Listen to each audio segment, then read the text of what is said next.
20 important synonyms to boost your English speaking. Abridge, shorten, teinaba. Admit, confess, haidokzaba.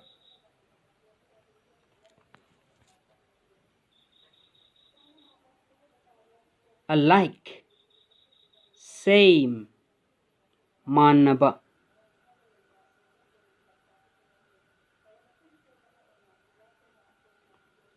Attire, dress, fizol.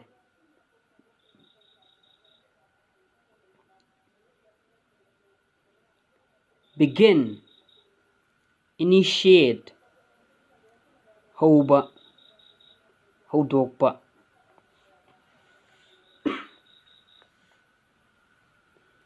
Broad, wide, marak pakpa.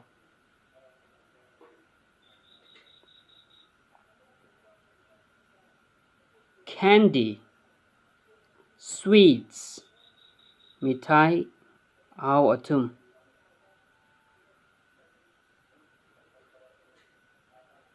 Brave, courageous, thouna, lingjel, leiba.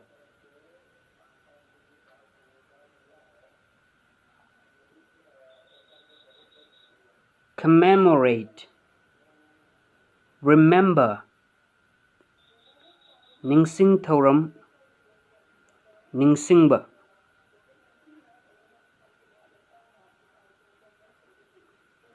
Contrary, opposite, onna, teinaba.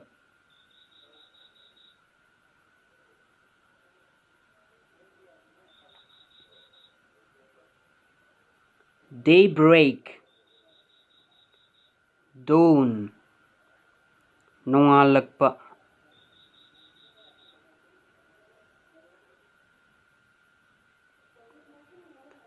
Delicate, fragile, thot, nouba, kaiganba.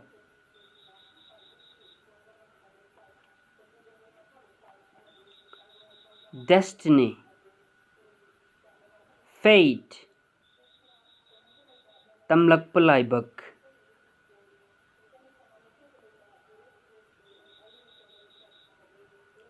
Disclose, reveal, takthokpa, haidokpa. Crooked, bent, twisted, Kollaba, khoiraba.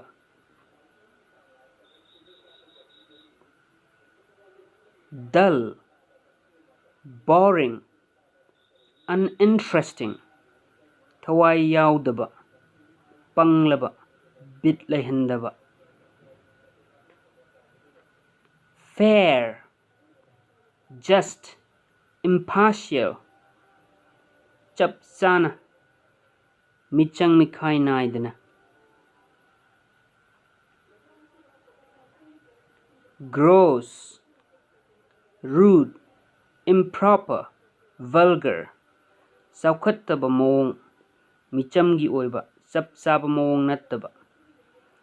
Predicament, dilemma, problem, wai chinba, khudong thiba, phibam mata. Scared,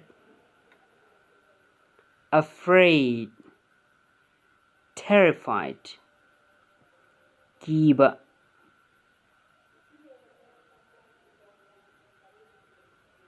Thanks for learning with me. Please like, comment, share, and subscribe. Mayam like taubiyu, comment taubiyu, amasung share tau, aduga subscribe su taubiyu.